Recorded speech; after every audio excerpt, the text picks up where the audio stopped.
মোহর bridal look নিয়ে থাকছে এই video. Hello everyone, good morning সবাইকে। আমি মেকআপ আর্টিস্ট মৌশিল, আবার একটি নতুন ভিডিওতে তোমাদের অনেক অনেক স্বাগত। পুরো ভিডিওটা দেখে লাস্ট লুক দেখে জানাবে যে তোমাদের আজকের এই মোহর ব্রাইড কেমন লাগলো। ডেটটা ছিল 24শে জুন আর আমাকে বুকিং করেছিল 25শে জুন। তাহলে ভাবো এদের হচ্ছে তাড়াতাড়ি মানে হুটহাট করেই ঠিক হয়ে গেছিলো মোহর। আমাদের আগের থেকে অন্যরকম প্ল্যান ছিল, দিদিটারও অন্যরকম প্ল্যান ছিল যে অন্যরকম কিছু ট্রাই করবে বেনারসি থেকে বেরিয়ে, যেহেতু মোহর একটু হালকার মধ্যে করবে। তো সেরকম কিছু করতেই পারলো না টাইমের জন্য, কারণ হুটহাট করেই ডেটটা ঠিক হয়ে গেছিলো। তোমরা একটু নোটিস করলে বুঝতে পারবে যে ব্রাইড কিন্তু ভীষণভাবে ক্লান্ত, একদম বিধ্বস্ত অবস্থায় বসে আছে, কিচ্ছু করার নেই। কারণ হুটহাট করে এই ডেটগুলো ঠিক হলে তোমরা বুঝতেই পারো যে কী রকম চাপটা মাথার উপরে যায়। আর তার মধ্যে দিদি নিজেই সব করেছিল, একদম শাড়ি থেকে কেনাকাটি থেকে শুরু করে সব কিছু এভরিথিং। হাতে যদি অনেকটা টাইম থাকতো হয়তো এরকমটা হতো না, যেটা প্ল্যান ছিল প্ল্যান মাফিক হয়তো সব কিছু হতো, কিন্তু কিচ্ছু করার ছিল না। ডেট হুটহাট করেই ঠিক হয়ে গেছিলো। আর এদের মধ্যে আমি একটা দেখি যে হুটহাট করেই সব বিয়ের ডেট এবং মোহরের ডেটগুলো ঠিক হয়ে যায়। যতটুকু ওই টাইমের মধ্যে কেনাকাটা করেছে ভীষণ ভালোভাবে। তোমরা আশা করি শাড়িটা দেখে বুঝতেই পারছো যে কতটা সুন্দর শাড়িটার কালার এবং কি সুন্দর মানিয়েছে দিদিকে। আমি কিন্তু লাইট ছাড়াই মেকআপটা করেছি।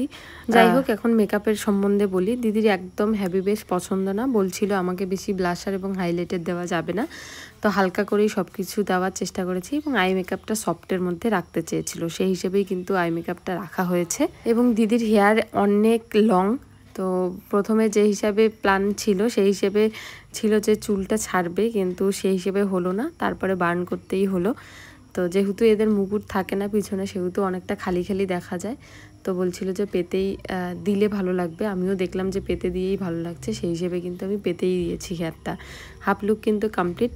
হাফ লুক তোমাদের কেমন লাগলো অবশ্যই কিন্তু জানাবে আমাকে। দিদির যখন শর্ট ভিডিও আমি একটা পোস্ট করেছিলাম, তখন একজন আমাকে জিজ্ঞেস করেছিল যে মোহর ব্রাইড মানে সে জানেই না এখনও যে মোহর ব্রাইড মানে কি।